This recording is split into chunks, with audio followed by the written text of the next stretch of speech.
de excombatientes y la Hermandad Nacional de Alfaretes Provinciales, lo que sugiere que este problema particular se como un elemento clave de las primeras manifestaciones de las batallas por la memoria en España.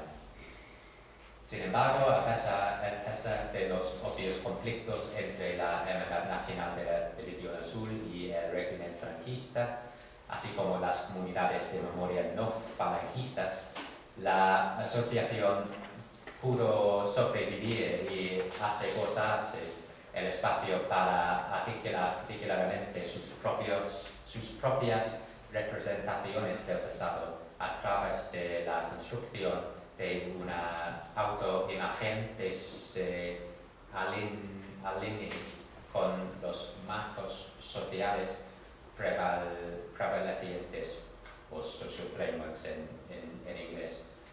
En efecto, la asociación y sus miembros hicieron un esfuerzo concertado para distanciar la participación de la división en Rusia de los nazis y las atrocidades cometidas en el frente oriental y en el Holocausto.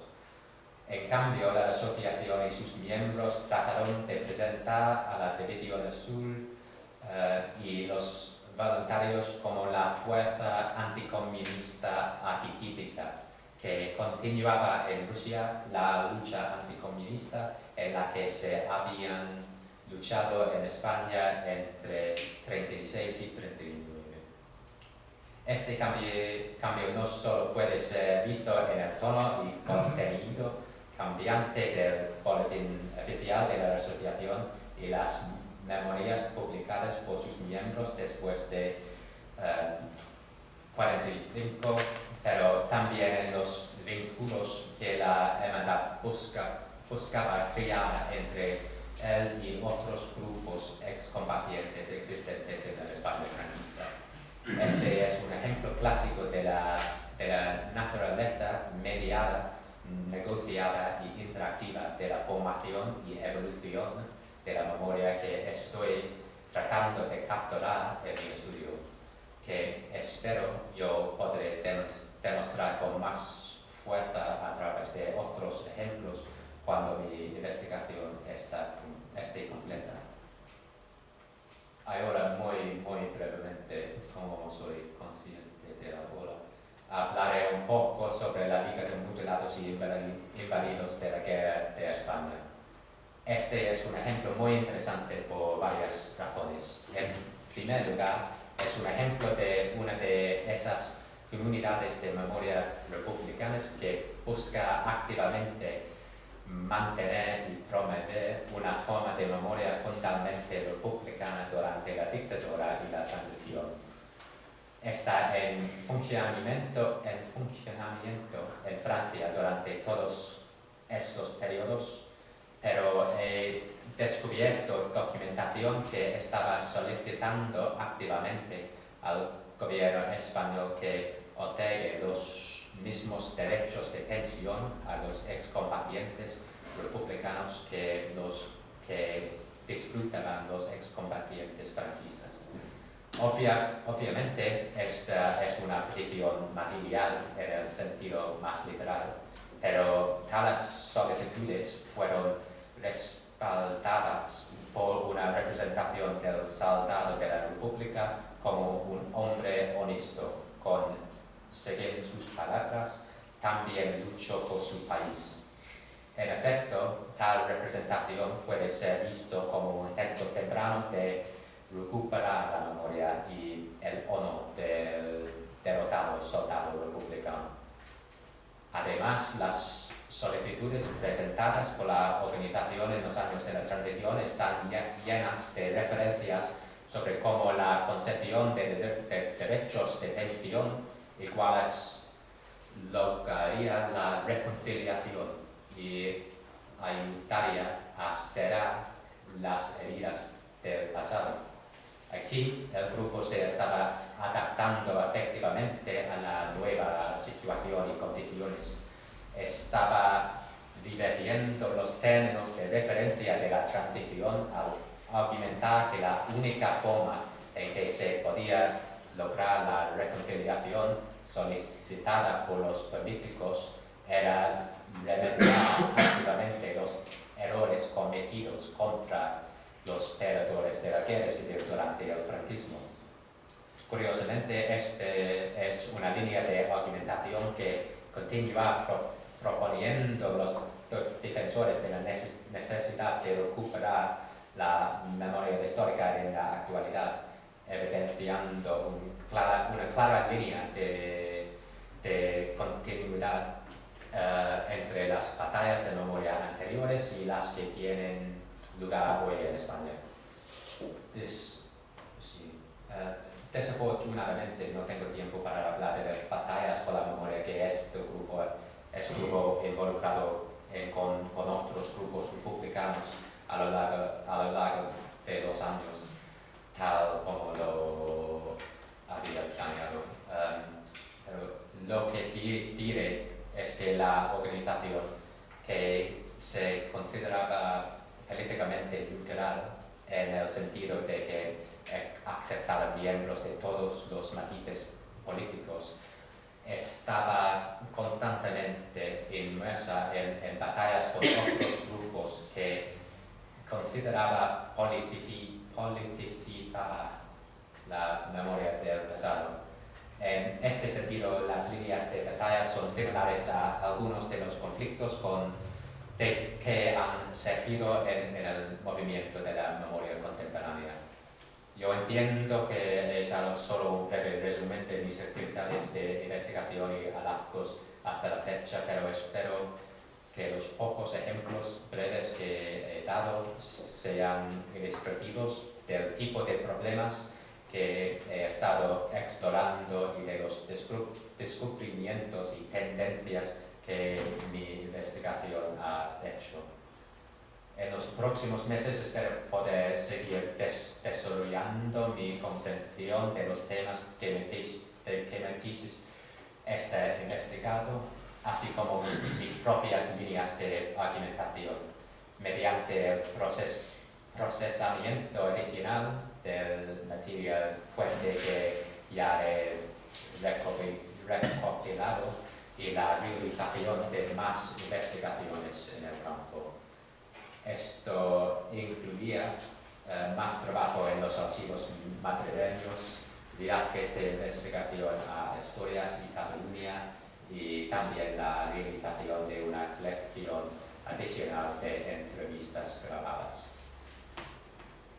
Ahora, para concluir muy brevemente,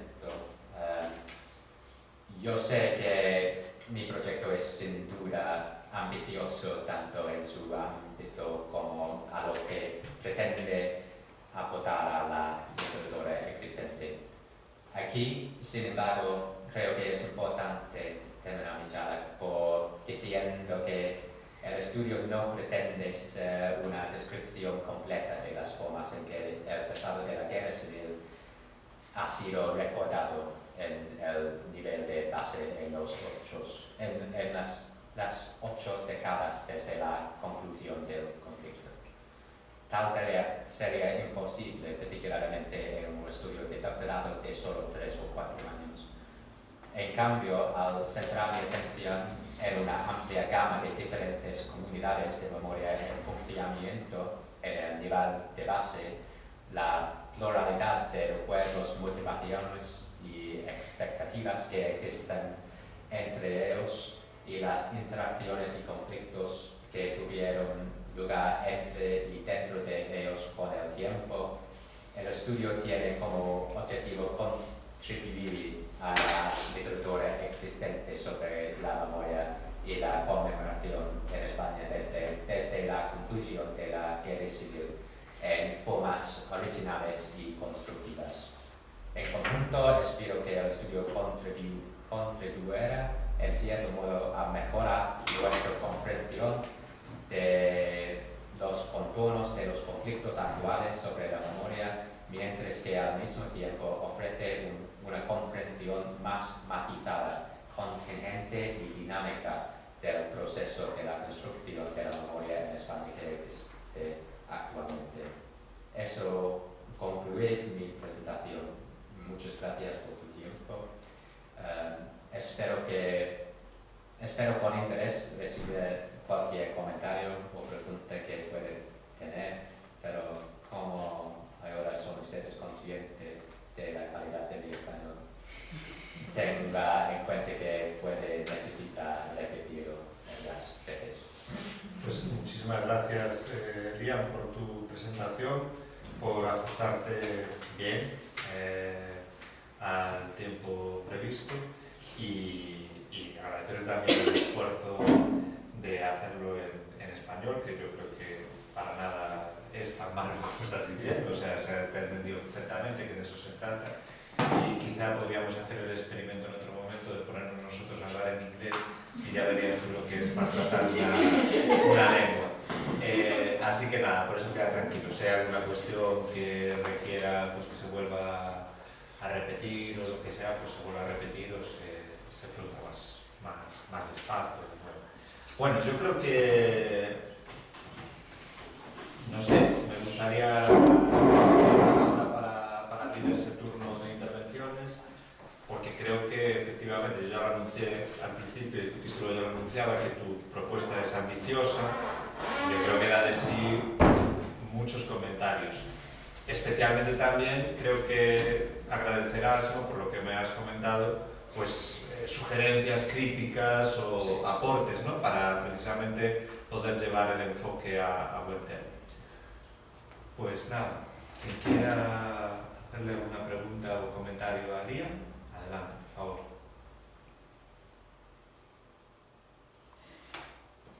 A ver.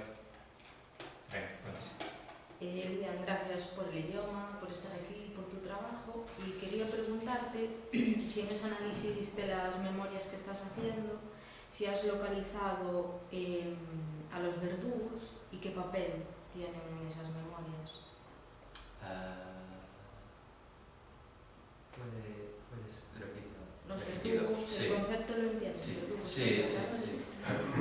Si los ves presentes en esas memorias que has analizado y qué papel tienen o cómo son vistos.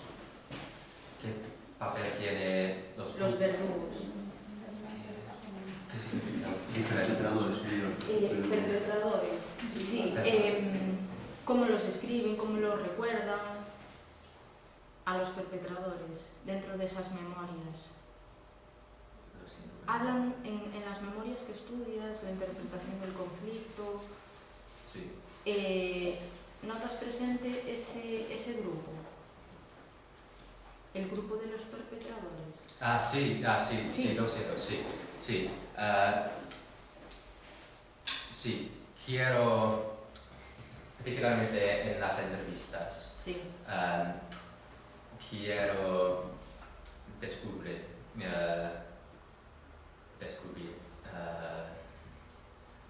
la actitud de las asociaciones a la necesidad de nombrar. Sí, dar los nombres.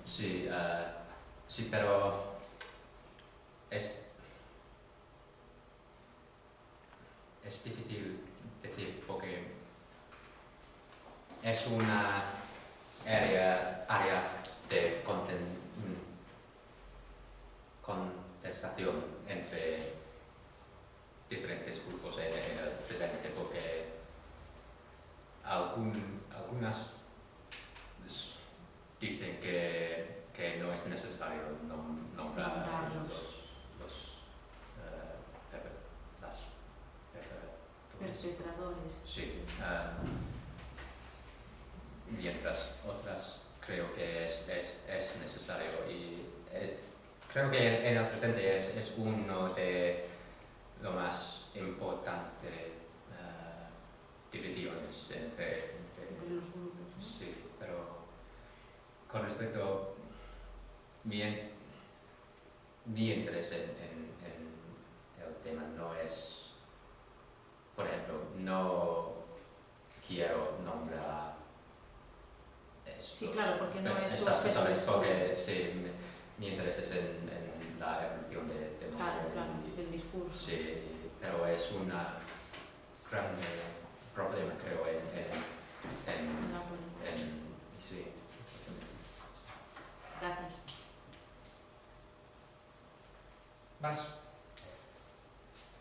¿Más comentarios? ¿Preguntas? A ver, yo tengo varias observaciones, pero bueno, sí.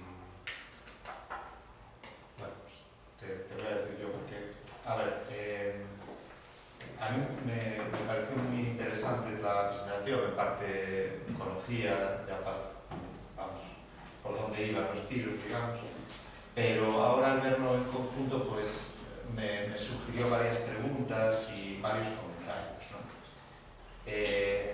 Me gusta mucho el enfoque, porque me parece muy pertinente y muy original utilizar tanto una cronología amplia como introducir no solamente lo que es la memoria de aquellos que habitualmente se sitúan en el ámbito del movimiento de recuperación de la memoria histórica, lo que tú llamas las comunidades republicanas, sino introducir también lo que son las comunidades de memoria franquistas, ¿no? Yo creo que ese es un punto muy interesante y muy fuerte de tu investigación y hasta cierto punto muy novedoso, porque aunque ha sido estudiado el tema de los excombatientes por distintos autores, como sabes, no en el ámbito estricto de esta disputa por la memoria, ¿no? Entonces, bueno, eso me parece un punto muy interesante, como igualmente lo que haces al decir que sería único que en el caso español existiese una memoria única sobre el pasado, esa visión que reintroduce el problema español en un problema de memorias mucho más amplio a nivel global de distintos países, creo que también es un punto muy positivo, ¿no? ¿Qué cosas me llaman la atención? Bueno, en primer lugar, la definición del sujeto de estudio, que en buena medida son las asociaciones.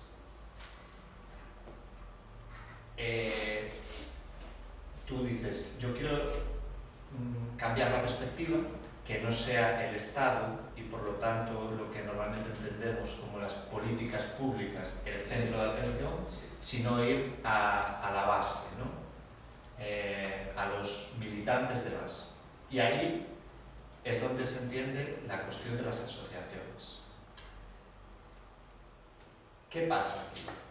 Que buena parte, o yo diría gran parte de la memoria que se va gestando a nivel social sobre lo que es el 36, la guerra civil y en general el franquismo, no está ni en el Estado ni en las asociaciones, sino que está en individuos y familias que no forman parte de esos entramados.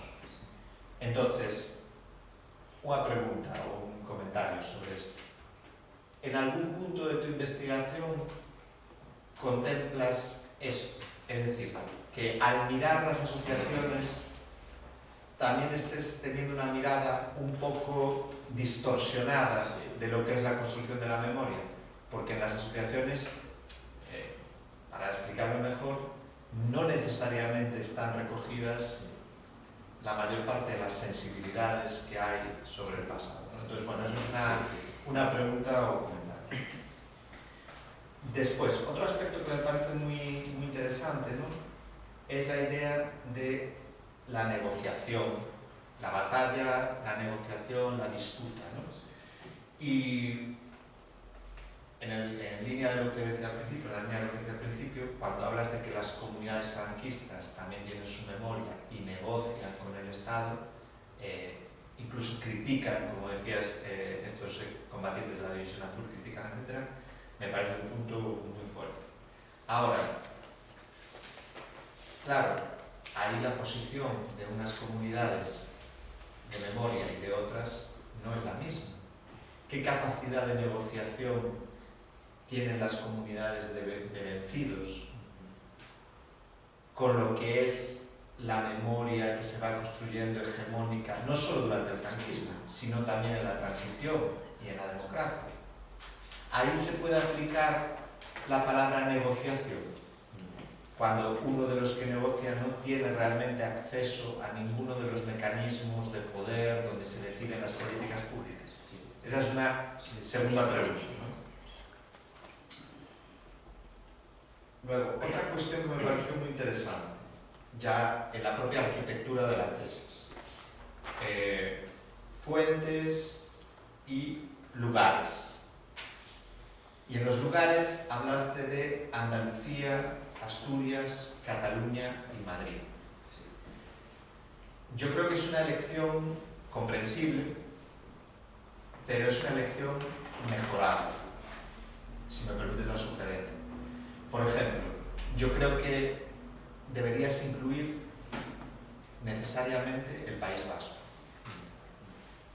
por muchos motivos, pero uno de los motivos es porque tú mencionaste la ley de amnistía, y la ley de amnistía del año 77 y en general el proceso transicional español no se puede comprender sin las disputas de memoria que se generan alrededor del tema vasco.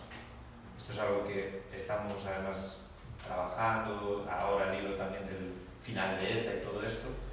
Yo creo que incluir, o sea, no te estoy diciendo que hagas otra tesis doctoral más, que ya con la que tienes bastante, ¿no? Pero quiero decir, en la selección de territorios, a mí me parece que el tema del País Vasco es relevante. Pero no solo. Te diría también que, no sé si sustituyendo a alguno de los territorios o combinándolo, y no es por venderlo de aquí, pero deberías incluir también un territorio como Galicia, por muchos motivos. Porque en los territorios que estás incluyendo representan una memoria muy condicionada por el desarrollo de la propia guerra. Son lugares donde hubo frente de guerra. Pero hay que recordar que en el 36 la mayor parte del territorio y la mayor parte de la población quedó bajo la autoridad de los golpistas, se puede llamar así autoridad de los golpistas, desde los primeros momentos. Y eso genera también una memoria muy específica, que no es exactamente la memoria de la guerra, sino es la memoria solo de la violencia, de la retaguardia. Entonces, sea Galicia o sea, por ejemplo, Castilla, todo lo que es la actual Castilla-León, tienes ahí una memoria muy interesante, porque muy silenciada en ciertos aspectos, pero no por ello muy conflictiva, ¿no? Y desde luego para mí mucho más significativa que lo que te puede aportar Madrid, por ejemplo. Madrid te puede aportar como capital ahora, pero en este aspecto te aporta muchísimo menos, ¿no? Eso desde mi punto de vista, ¿no? Bueno, y ya por último, que no me enrollo más, pero bueno, aprovechando un poco lo que comentas, relacionado con esto, también la cronología, que esto creo que ya te lo comenté en otro momento, arrancas en 1939, y yo creo que es un error. Sí. Deberías arrancar en 1936, porque esto es una deformación desde aquellos territorios que están marcados por el espíritu de la guerra y la posguerra, pero no representa ni la mayor parte del territorio ni la mayor parte de la población del 36. Tenemos lo que decimos un anacronismo, es decir, aplicamos la perspectiva actual para entender el pasado, ¿no?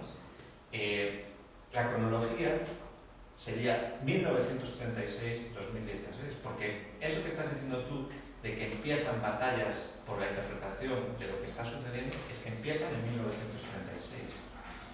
Muchas de las disputas que tú estás señalando, ¿no? Por lo menos desde mi punto de vista. Bueno, eso así a modo de comentarios o sugerencias dentro de una idea, de una orientación de la investigación que a mí particularmente me parece, vamos, muy interesante. No sé si alguien más querría preguntarle. Yo quería hacer una cosa. Pues venga, adelante. A mí me parece también interesantísimo analizar esa multiplicidad de discursos dentro del bando ganador y en relación a la idea de unicidad de todo un discurso, yo creo que eso sí que desde mi punto de vista no es tan interesante porque no hay ninguna sociedad, ninguna, donde solo hay un discurso. Entonces, es algo que es obvio. Pero sí creo que es, en relación con lo que decía él, esa capacidad de negociación que tú hablabas, enfocarla dentro de los grupos de memoria republicanos, no la negociación entre los grupos de memoria republicanos con el Estado franquista, sino la negociación entre ellos mismos. Porque cuando tú pones ahí un pequeño esquema de qué grupos estás analizando, hay grupos claramente que son del Partido Comunista, hay algunos no significativos ni no definidos ideológicamente, hay otros que es una mezcla entre Partido Comunista, algunos restos del PSOE. Entonces, la idea de la memoria que esos grupos van a tener no es única. Por ejemplo, lo que comentaste sobre la Asociación de Mutilados. Muy probablemente lo que la Asociación de Mutilados reclama, esas ayudas y pensiones, no se ha compartido con los restos que puedan quedar o de la formación de las mujeres, de la Unión de Mujeres Democráticas. Entonces, yo intuyo que esa negociación que tú hablabas también se puede dar intragrupos dentro de la misma construcción. Y eso sí que sería para mí interesante. Después, por ser un poco contrario a lo que acaba de manifestar el compañero, yo veo que la cronología está bien y no lo llevaría hasta el año 36. Porque ahí, llevando al año 36, introducimos de nuevo la guerra de la memoria entre nosotros. O sea, es un continuo, la República con todo. Parece que la República da, hombre, en la sucesión histórica, evidentemente después de la República llega la Guerra Civil. Pero parece que lo que transmitimos es que es inevitable. Y entonces va todo seguido. Yo creo que, efectivamente, el proceso de construcción de realidades alternativas parte del año 36 y parte de antes. Pero que no es necesario para el caso, en este momento, en tu investigación, desde el punto de vista, llevarlo al año 36. Y sí, el año 39 es el fin de la guerra, la aparición de un discurso dominante absoluto, que es el franquista, y la resistencia en pequeños grupúsculos de una memoria alternativa. Y nada más, realmente para mí lo que más me gustó fue ese intento de estudio de las construcciones de memoria dentro del bando franquista.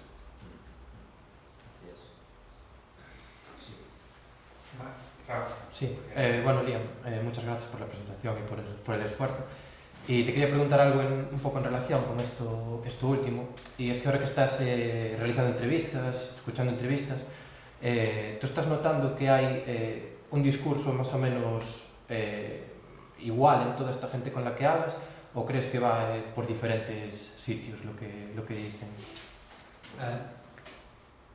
¿Puedes repetir? Sí, a la gente que entrevistas, sí, o a la gente que escuchas, ¿crees que tienen un discurso modelado o igual entre ellos, o crees que cada uno tiene su propia visión o su propia memoria de lo que, bueno, de los temas que tratáis?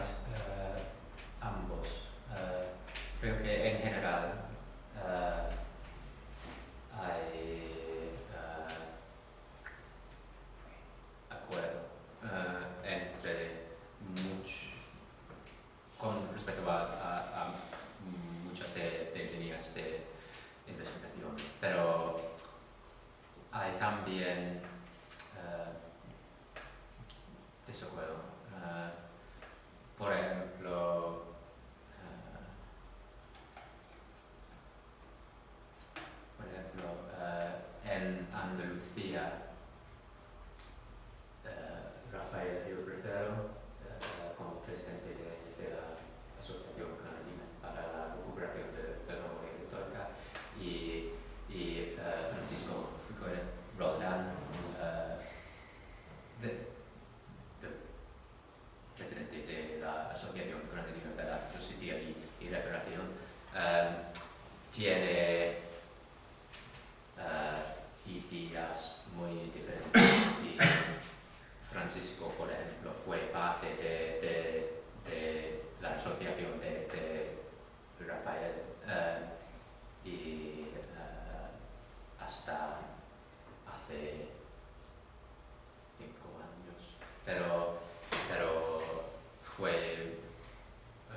asociación tiene una refiliación al Partido Socialista y la nueva asociación de Francisco tiene una conexión al Partido Comunista y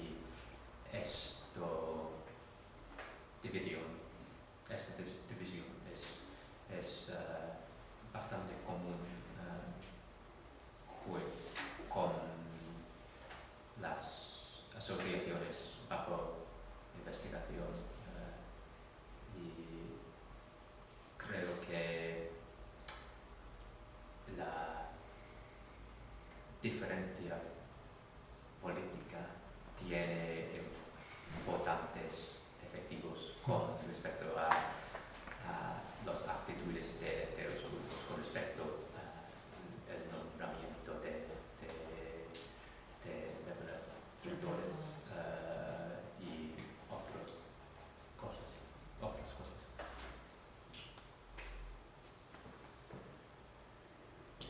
No sé si querías contestar algo de lo que te dijimos nosotros, porque hay más preguntas a la María. No me acuerdo. Mira, al respecto de esto, aprovecho para decirte una cosa. Sí. Y al hilo también de lo que te preguntaban ahora. ¿No incluyes aquí entrevistas con comunidades de memoria franquistas? Es decir, sí, es porque, verdad. a ver, yo un poco viendo los nombres, Sí. no veo, o sea, veo gente de diversas posiciones, Sí, pero todos son, digamos, de Sí. un ámbito, vamos a explicarlo así, no hay nadie que sea Sí, nostálgico del franquismo ni nada de esto. Sí, Creo, vamos. esto es un ejemplo de las entrevistas en Andalucía, pero tengo la intención de hacer mucho más entrevistas, 20 entrevistas más, creo. Y tengo reuniones con representantes de comunidades de memoria de un carácter franquista en 2 meses que vienen, por ejemplo. Tengo una reunión con el director de la Fundación Francisco Franco y la hermandad de la División Sur y también una asociación que se llama los defensores de de los caídos. Sí, pero hay 1 o 2 más también, pero creo que es más difícil para tener acceso a estas asociaciones porque creo que tienen suspiciones. Sí, suspicacias. Sí, creo que es un poco más mejor para mí porque soy de Inglaterra. Claro, Sí. claro, eso que te iba a decir. Sí. Total. No vas a tener, pero creo que es un parte, o sea, en una versión. No sé si alguien más tiene alguna pregunta. Mira, yo sí que te quería hacer una observación porque no entendí lo que dijiste sobre lo que dije yo del 36. ¿Cómo va a ser retrotraerse el 36 a una tecnología? Estamos a ver, quizá yo me expresé mal, pero creo que no. Vamos a ver, la cuestión aquí es que si tú sitúas el comienzo de la cronología de las guerras de memoria en el 39, estás obviando lugares como Galicia, que desde el 20 de julio de 1936 están bajo la autoridad de los golpistas y donde se producen esas disputas desde los primeros meses de la guerra. Estaba hablando, por ejemplo, de las distintas interpretaciones sobre lo que tuvo lugar en el golpe de julio. Esas diversas interpretaciones, y nosotros lo hemos estudiado en repetidas ocasiones, se vienen produciendo a lo largo del año 36. Pero no solo aquí, en Castilla y León, en buena parte de Andalucía Occidental, en Navarra, en las Islas Canarias, en Mallorca, en el Protectorado Español de Marruecos. Quiero decir, no estoy diciendo el 36, el 31, el 23, no estoy hablando del 36, del momento a partir de que triunfa el golpe de Estado en unos territorios. El motivo por el cual se sitúa el final, el comienzo en el 39 es el final de la guerra, pero es el final de la guerra en Madrid, no aquí, ni en muchos otros lugares. A eso me refería, quizá no me expliqué bien, pero nada más lejos de esa sugerencia que hacer ningún tipo de teleología de que esto no era inevitable, porque eso va totalmente en contrario de lo que nosotros aquí trabajamos y defendemos. Lo digo por aclararlo y por no dejar en lugar de duda a ese respecto. No, yo me confundí en vez de decir 36, creí que te referías al 31. No, en todo claro. caso, yo cuando veía el 36 lo veo como una referencia cronológica, pero también simbólica. Identifiqué el final de la guerra, pero la guerra en Galicia evidentemente no termina en el año 39, pero la guerra en sí termina en el año 39. Yo entiendo que no hay ningún problema por recoger las experiencias que dices tú, pues yo así que tenía esas experiencias que dices tú, situando el 39 como final de la guerra. Evidentemente, en Galicia no sucede en el 39, sucede en el 36, pero la guerra en sí como marco global es el año 39. Y la apreciación que le decías de incluir a Galicia, porque es una zona donde no hay guerra y todas las que le elige son zonas de guerra, a mí también me parecía bien, pero yo, cuando lo vi, identifiqué el año 39 como un año simbólico, el fin de la guerra y lo que sucede a partir de ese momento. Que a partir de ese momento suceden cosas, la construcción de la memoria franquista no empieza en el año 39, evidentemente, y la memoria franquista no se construye a partir del 39 con lo que sucede en el 39, sino que se construye en el 39 con lo que sucedió desde el año 36. Es evidente, creo yo, que él, cuando habla de la construcción de memorias alternativas a la del Estado, se está refiriendo a lo que está sucediendo desde el 18 de julio del año 36, no de lo que sucede a partir del año 39. Por eso la cronología debe ser desde el 36, no desde el 39. Exactamente por eso que acabas de explicar. Bien. Porque, claro, justamente, es que no es una cuestión menor. Es decir, porque él habló de algo muy importante, ¿no? Que es, me parece, y yo creo que es un punto a favor de tu investigación, ¿no? Que es la interpretación del golpe como algo fundamental y del sentido de comenzar la cruzada o la forma de entender lo que tú quieras, ¿no? Eso es algo que si tú no sitúas el origen de esa disputa en el 36, te estás perdiendo una parte crucial del conflicto. Si él, cuando habla del 39, incluye también desde el 36, pues no hay problema. Pero no se suele hacer. No se suele hacer porque la interpretación más habitual en la cronología que él estableció no es empezar en el 36, es empezar en el 39, y ni siquiera en el 39 muchas veces. En realidad están hablando de algo posterior. Pero si te das cuenta en su exposición, él habla de la idea de cruzada, como la idea de la cruzada es algo evolutivo y en la primera fase que define él de su cronología establece una primera narración basada en la idea de cruzada y luego en los años 60, finales de los 60, se modifica cara a un enfrentamiento entre hermanos. La guerra de cruzada, si tomamos estrictamente, como dices tú, la cronología del año 39, no puede hablar de ella, porque no hay ninguna cruzada. ¿Entiendes? Yo creo que es evidente, para mí, yo así lo entendí, que cuando él se refiere al año 39, es el inicio de construcción, aunque no es estricto, pero es el inicio de construcción de ese discurso. Claro, es que no es el inicio. El inicio es el 36. El discurso no. Claro que sí, claro que es el 36. La idea de cruzada es previa a la guerra.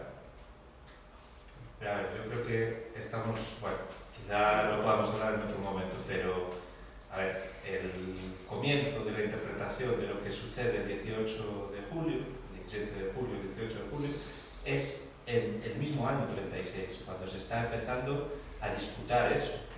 Es decir, eso, yo creo que hay muy poca duda sobre eso. Si tú quieres ponerlo en el 39 porque sitúas el final de la guerra como el comienzo de eso, simbólicamente, creo que estás perdiéndote algo, eso es lo que me parece. Otra cosa es lo que decía él, que tú mantenías la cronología convencional, ¿no? Me parece que lo explicaste así, para poder disputarla, ¿no? Creo que lo expresabas de esa manera, para poder presentar la diferencia. Pero bueno, luego tenemos más ocasiones. Venga, a ver, aún nos da tiempo para algún comentario o pregunta más. A ver. Venga. Aprovechar para preguntarle cosas. Yo, es que llego un poco tarde, no sé si me perdí una parte de lo que explicaste, pero entiendo la estructura de la tesis en el estudio diferenciado de esas dos puntos, bueno, de esas dos opciones, de esas dos que planteas, ¿no? De análisis. Y como que quieres llegar a una conclusión de formación de un relato, de una historia, de una memoria, ¿no? De lo que vayas a sacar de una y de otras fuentes, ¿no? Y yo no sé, pero no sé, digo yo, y seguramente en el trabajo lo vas a hacer, que primero tendrás que dar forma a la memoria de los que tienen unos planteamientos similares a uno y otro lado, y los tienes muy diferenciados, ¿no? Y esa diferenciación tan radical entre uno y otro, pues bueno, puede ser buena para contrastar y llegar a un acuerdo, a un común, a una memoria que puedas presentar como común, pero que yo creo que a lo mejor hay más espacios, hay otras fuentes o grupos intermedios que te van a aparecer y que te van a crear también otros datos que vas a necesitar para luego esa conclusión. Sí. Pero que, bueno, en el momento en que estás entiendo que sea así, ¿no? Que lo tengas así diferenciado. ¿Entiendes lo que quiero decir? Sí, yo entiendo. Sí, es verdad, Porque cuando todos los grupos no son grupos franquistas y republicanos. Sí, es verdad. Y no tengo la capacidad de diciendo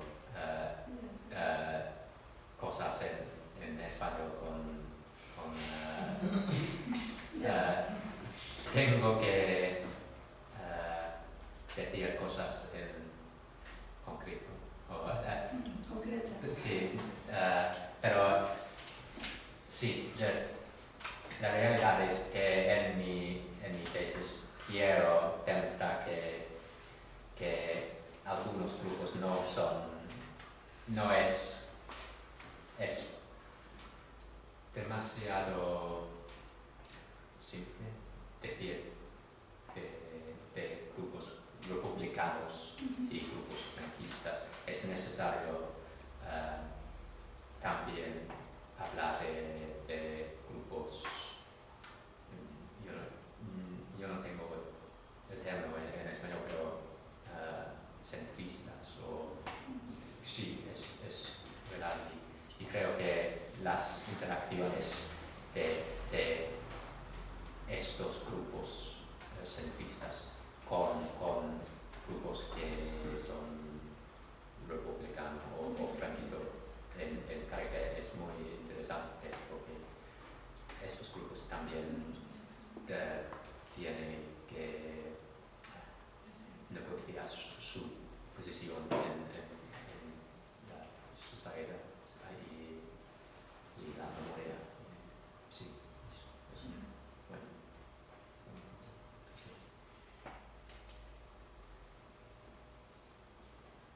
Yo tenía una pregunta más, si nadie... que es un poco en relación también con la cuestión del proyecto que te trajo aquí, ¿no? El tema de los lugares. Porque me parece particularmente interesante en relación con lo que tú tratas, ¿no?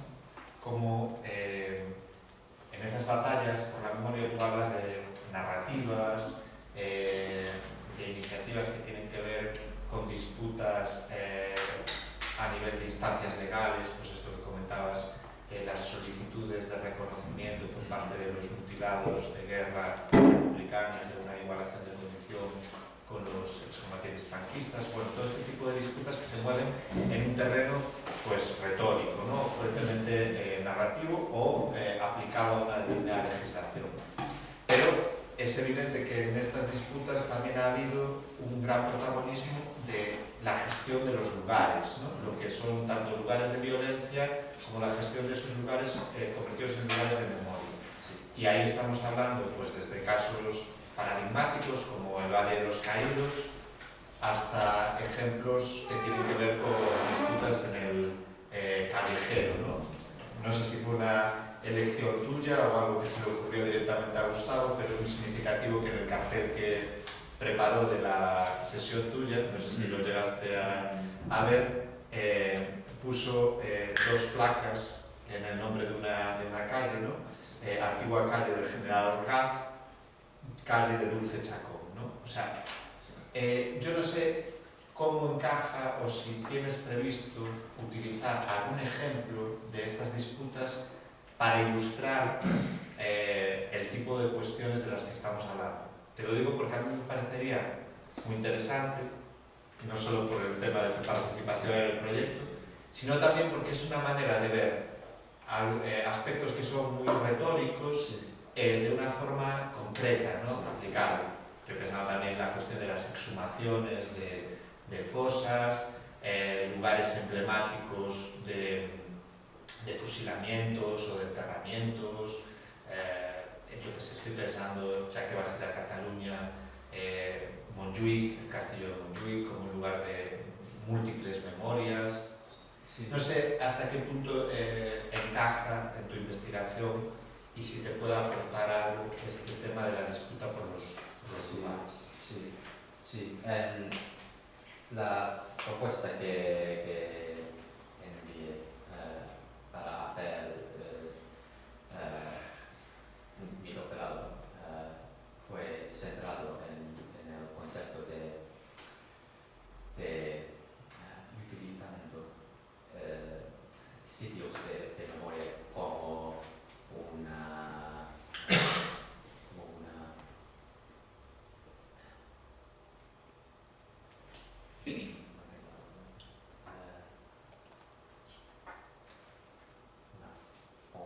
Sí. de tratando las batallas de memoria, porque es evidentemente que sitios y los significados de sitios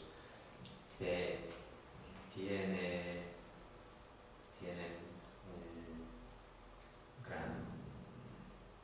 un papel muy importante en los debates de memoria. Y de verdad,